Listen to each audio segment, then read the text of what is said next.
Quand la jeune génération de l'écriture théâtrale rencontre une de ses idoles de l'humour à la télé et du one-man show, ça donne le bonheur au quotidien avec Florian Hessig et Alexandre Pell.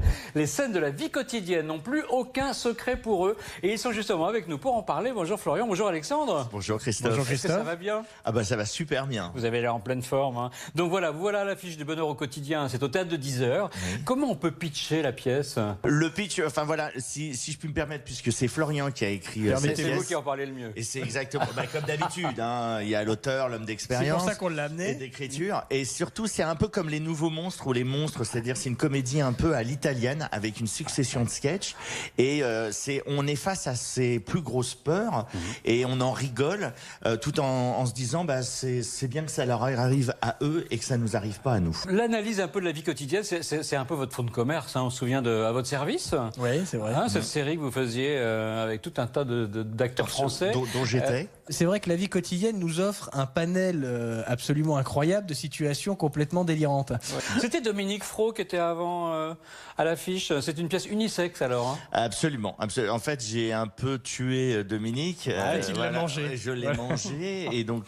C'est vrai que j'avais envie d'essayer un duo homme-homme finalement parce que c'est vrai que c'est une pièce qui peut marcher que ce soit qu'un homme, une femme, deux femmes, deux hommes. Ouais. Et donc j'ai pensé à Alex parce que c'est vrai qu'il a un humour qui se prête bien à ce genre de pièce. Et puis c'est vrai que les rôles en général d'Alexandre, ça a toujours été des rôles un peu de maladroit, de naïf.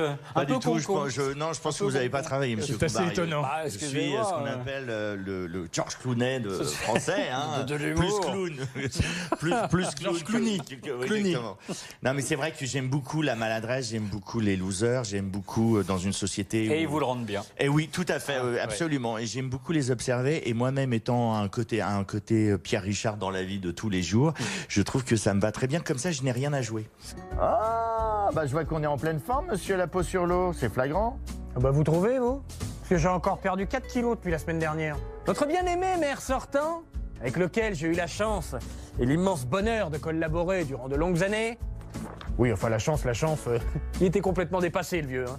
Mais de quoi vous plaignez-vous? Vous savez combien de personnes aimeraient perdre autant de poids en si peu de temps? Si on peut faire un parallèle avec votre série, on en parlait tout à l'heure à votre service, hein, on a un peu l'impression que l'humour se subérise un peu. J'ai l'impression que c'est de plus en plus compliqué de faire rire aujourd'hui, non? Alors oui, puis c'est de plus en plus compliqué parce que l'humour devient de plus en plus policé. On peut plus dire tout ce qu'on veut.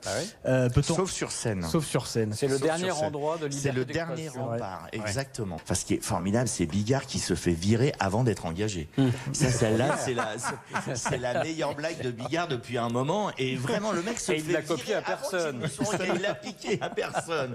Exactement. C'est pas le genre Bigard. Il a vraiment du talent. Moi, ce qui me fait hurler de rire, c'est quand les humoristes disent, vous savez, moi, mon public. Mais non, t'as pas de public. Il y a des publics et vous pouvez aussi bien aimer Bigard que Jamel, que nous. C'est marrant. Moi, à chaque fois, je dis mon public, on me répond toujours, mais t'as pas de public. C'est marrant. Il y a un livre qui sort. Oui, tout à fait. Oui, Markovitch par Jean-Christophe, voilà. Dans les coulisses du sport business. Voilà. Qu'est-ce que tu faisais? Tu étais du croquet. Ouais. Ancien basketteur, effectivement. Voilà. D'ailleurs, le film La Légende. Vous étiez basketteur, vous? Oui. Ouais. Comme quoi? Mais chez les Lilliputiens. Voilà, c'est ça. C'était un géant chez les Lilliputiens. Exactement. Il faut des petits aussi, il faut de tout pour faire un monde. Et vous, Alexandre, il y a un spectacle. Vous faites le Tour de France en ce moment. Hein? Oui, j'ai un spectacle, mon deuxième one-man show qui s'appelle Conseil à des jeunes qui veulent rire de tout. Il faut qu'il soit un peu méchant, l'humour. Exactement. Mais c'est parce que c'est faux. C'est un faux gentil, vous, Alexandre Pell. Je suis un vrai gentil. Je suis un faux con. Voilà. C'est-à-dire qu'en fait, en gros, je suis moins con que j'en ai l'air, mais je suis moins intelligent que je le pense. Pour le bonheur au quotidien, il va falloir rire de tout. Non, mais il aborde des sujets qui sont quand même un peu grinçants. Merci beaucoup, Alexandre Pell. Florian Hessig, je rappelle que vous êtes donc à l'affiche de ce bonheur au quotidien. Hein, c'est au théâtre de 10h. Les prochaines représentations, il n'y en a plus beaucoup, hein, il y en a encore 4. Ce sera les 20 et 27 mai et les lundis, donc c'est forcément le lundi, et les 3 et 24 juin. Merci beaucoup. Merci à vous. Je vais mourir. Mais j'ai que 30 ans. Et puis j'avais plein de projets, moi.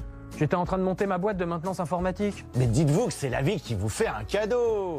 Et puis de nos jours, être patron, c'est vraiment pas une sinécure. Faut voir ce qu'ils nous prennent.